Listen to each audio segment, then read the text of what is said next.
नमस्कार मंडळी. तर आज आपण बनवणार आहोत मिक्स व्हेज भाजी, हॉटेलपेक्षाही ताजी आणि चवीला एकदम भन्नाट. एक मोठा उभा चिरलेला कांदा आणि 8 ते 10 काजू पाकळी. थोडंसं पाणी घालणार आहोत. 5 मिनिटं गॅसवर शिजवून थंड करून घ्यायचं आणि ब्लेंडरमध्ये काढून याला छान स्मूथ टेक्स्चरची पेस्ट होईपर्यंत वाटून घ्यायचं. थोडंसं वाटल्यानंतर हे असं कोर्स टेक्स्चर तयार होईल. तर यामध्ये थोडंसंच पाणी आपण घालणार आहोत. पुन्हा वाटून घेणार आहोत. ही पेस्ट अत्यंत महत्त्वाची आहे, सो हा पार्ट स्किप करू नका. कडे काजू नसतील तर तुम्ही मगजबीही वापरू शकता. तर या पद्धतीने पाहू शकता आपली स्मूथ व्हाईट पेस्ट तयार झालेली आहे. आता आपण दुसरा मसाला बनवून घेऊयात. येथे सुहानाचा पनीरचा मसाला वापरलेला आहे. सुहानाच्या मसाल्यांची एक वेगळी चव असते. तुम्हाला जो मसाला आवडतो तो तुम्ही घ्या. मसाला भिजेल इतकं दूध घाला आणि छान असं मिक्स करून घ्या. अशा पद्धतीने आपण सर्व मसाला मिक्स करून घेतलेला आहे. जर तुम्ही स्टेप बाय स्टेप संपूर्ण रेसिपी फॉलो केला तर रिझल्टही तुम्हाला एकदम उत्तमच मिळेल. चला तर मग लागणाऱ्या भाज्या पाहूयात. 1 वाटी फ्लावर, 1 बटाटा, 1 वाटी green peas, 200 gram paneer, 2 Shimla मिर्च, 3 मध्यम आकाराचे उभे चिरून घेतलेले कांदे, 1 बारीक चिरलेलं टोमॅटो, 1 वेलची, 1 तमालपत्र, 1 स्पून बटर घेऊयात. बटर छानपैकी मेल्ट झाल्यानंतर आपण यामध्ये आपल्या सर्व भाज्या भाजून घेणार आहोत. बटरऐवजी तुपाचा किंवा तेलाचाही वापर केला तरी अगदी चालेल. भाज्या स्वच्छ निवडून धुवून घेतलेल्या आहेत. तर प्रथम आपण फ्लावर भाजून घेणार आहोत. मीडियम फ्लेमवर आपण सर्व भाज्या भाजून घेणार आहोत. मला हव्या असतील तर तुम्ही भाज्या उकडूनही घेऊ शकता. उकडल्यामुळे भाज्यांचा रंग अनेकदा फिका पडतो आणि त्या जास्त मऊ होतात. परतल्यामुळे भाज्यांचा टवटवीतपणा आणि रंग टिकून राहतो आणि त्या खाताना थोड्या कुरकुरीत लागतात. तर आता आपण शिमला मिरचीसुद्धा भाजून घेऊयात. ह्या सर्व भाज्या भाजून एकाच डिशमध्ये काढून घेऊयात. यानंतर आपण आता बटाट्याचे काप भाजून घेणार आहोत. मी येथे 1 बटाटा वापरलेला आहे. त्याची साल काढून घेतलेली आहे आणि बारीक चिरून घेतलेला आहे. ज्या आवडीच्या कोणत्याही भाज्या तुम्ही यामध्ये घालू शकता. जर बीन्सही घातले तरी उत्तमच. आज माझ्याकडे बीन्स अवेलेबल नव्हते त्यामुळे मी आज घातलेले नाही आहेत. तर अशाच पद्धतीने आपल्या सर्व भाज्या भाजून झालेल्या आहेत. पनीर आणि ग्रीन पीस भाजून घेतलेले नाही आहेत. ते कधी भाज्यांमध्ये घालायचे ते मी तुम्हाला पुढे व्हिडिओमध्ये सांगते. व्हिडिओ शेवटपर्यंत नक्की बघा. तर आपण त्याच कढईमध्ये 2 चमचे तेल आणि 1 चमचा तूप घेतलेला आहे. तर यामध्ये आवडीप्रमाणे आपण काजू भाजून घेणार आहोत. खाताना काजू छान कुरकुरीत लागतात. मऊ शिजलेल्या भाज्यांमध्ये मध्येच लागणारे हे काजू भाजी खाण्याची मजा वाढवतात. एक असा गोल्डन रंग येईपर्यंत आपण काजूसुद्धा भाजून घेतलेले आहेत व ते भाज्यांमध्ये ॲड केलेले आहेत.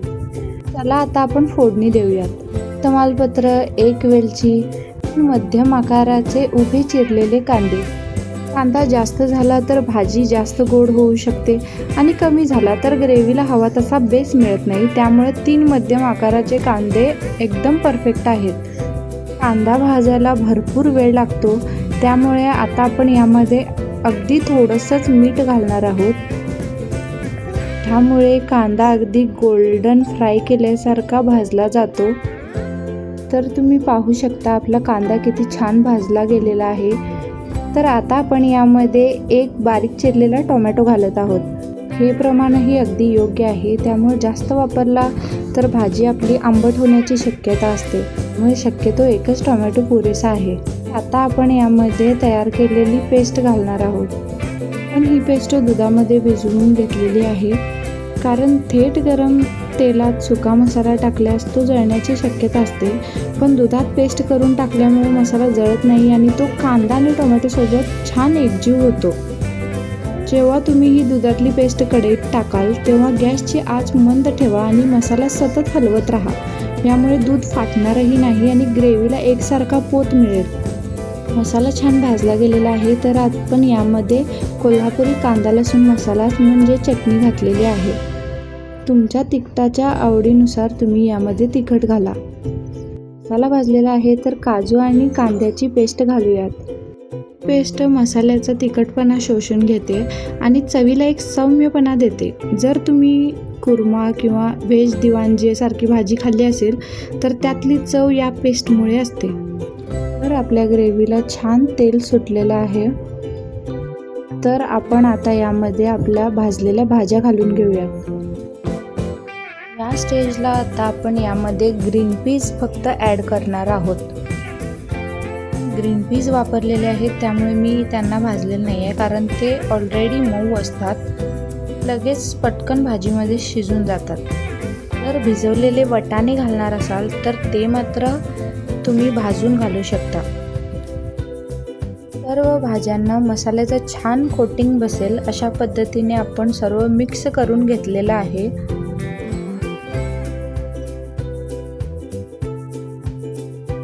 तर आपण यामध्ये आता गरम पाणी घालणार आहोत. शक्यतो गरम पाणीच वापरा. गरम पाण्यामुळे मसाल्याची चव आहे तशी राहते, भाज्याही पटकन शिजल्या जातात आणि मसाल्याचं टेक्स्चरही चांगल्या पद्धतीने मेंटेन राहतं. मी येथे अर्धा ते पाऊण ग्लास गरम पाणी घातलेलं आहे. छान अशी एक उकळी आल्यानंतर झाकण बंद करून आपण 5 ते 10 मिनटं ह्या भाज्या शिजवून घेणार आहोत. तुम्ही पाहू शकता 80% आपल्या भाज्या आता शिजलेल्या आहेत. तर यामध्ये आता आपण आपलं पनीर घालूयात. मी येथे 200 ग्रॅम पनीर घातलेलं आहे. पनीर शक्यतो शेवटलाच घाला, कारण पनीर शिजायला जास्त वेळ लागत नाही. पनीर फ्राय करून घेतलेलं असेल तरीही अगदी शेवटलाच घाला. परत झाकण बंद करून 5 मिनिटे शिजवून घेणार आहोत. पाणी जास्त शिल्लक राहिलेलं आहे ग्रेव्हीमध्ये, म्हणून आटवत बसायचं नाही. भाज्या मस्त शिजलेल्या आहेत. तर यामध्ये थोडीशी कोथिंबीर घाला, छान मिक्स करून घ्या आणि गॅसची फ्लेम बंद करा. थोड्या वेळानंतर आपोआप यामध्ये क्रीमी टेक्स्चरवाली छान दाटसर ग्रेव्ही तयार होईल आणि आपली भाजी ही सर्विंगसाठी रेडी आहे. विचाराल तर अप्रतिम भाजी लागते. हॉटेलपेक्षा कितीतरी पटीने छान, फ्रेश, ताजी, घरची भाजी. नक्की ट्राय करा आणि रेसिपी आवडल्यास आमच्या टेस्ट ऑफ फॅमिलीला लाईक, शेअर अँड सबस्क्राईब करायला विसरू नका.